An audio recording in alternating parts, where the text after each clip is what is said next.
How you guys doing? I'm Chris Egnoto, and you are watching Nature Here and Now.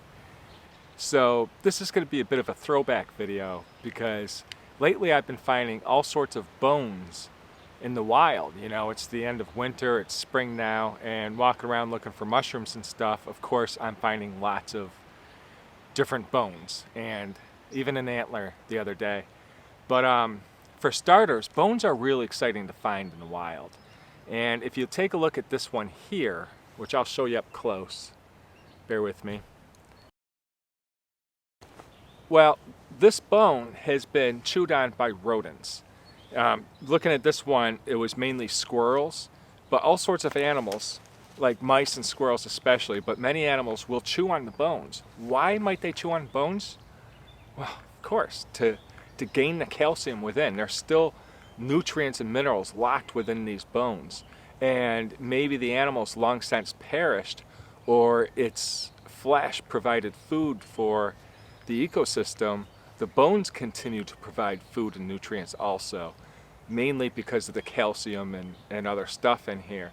So what I like about these so much is the fact that each bone is like a little artifact, a work of art, really, because those gnawings, those tooth marks, sculpt this into something else. You know, they tell the story, but they're just pleasing to look at. But within this bone, you can see a little bit of the trabecular bone growth.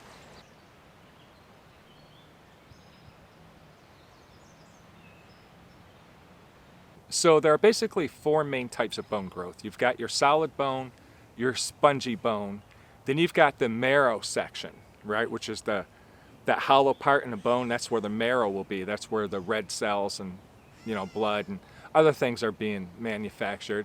Then you've got your periosteum type bone growth, which I don't know much about, but my favorite type is that spongy stuff because you've got certain structures in there that are like trabecular bone growth, and that's all the struts and structural supports like that you would find underneath bridges. You know, I mean, it's very architectural and it's beautiful looking. It's really cool when you look at it up close.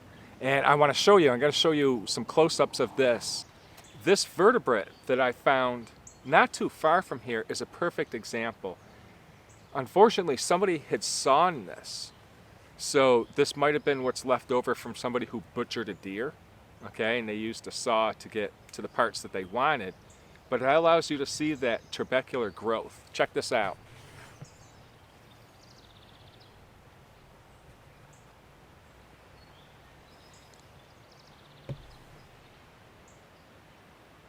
And then I'm going to flash back to an older video where you can really see some amazing trabecular growth within a bone that I found by this lake. It was really cool. So I want to share that with you, and then I want to talk to you a little bit about antlers too.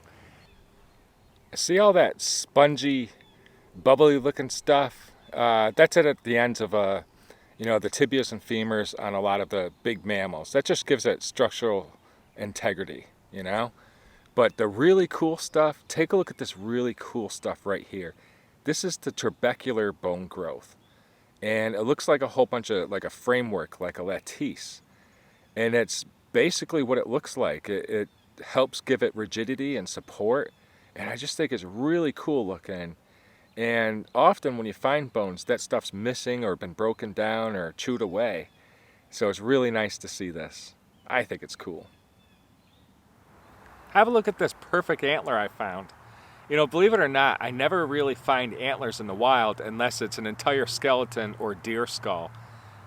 Cool fact about antlers is that animals that grow antlers shed them every single year. And that's one of the things that the females look for is a large rack on the heads of the animals that grow them, because that means that they can find enough nutrition to grow that so well. Plus they have, you know, good genes. Animals that don't shed their antlers don't have antlers. They have horns. And that's the difference between antlers and horns. Animals with antlers shed their antlers every single year. Animals with horns keep them throughout their entire adult lives. Cool fact. This is a great digging tool. Or defense, anyways. Look at that awesomeness. So that's where it was put together inside the mother's womb. Pretty cool stuff. And if I have the chance, I'll be able to show you some gnawing marks from the animals. See that? See those gnaw marks? That's proof of what I'm talking about. Squirrels, mice, rats, even beavers will chew on these things. Okay, all sorts of animals will do this.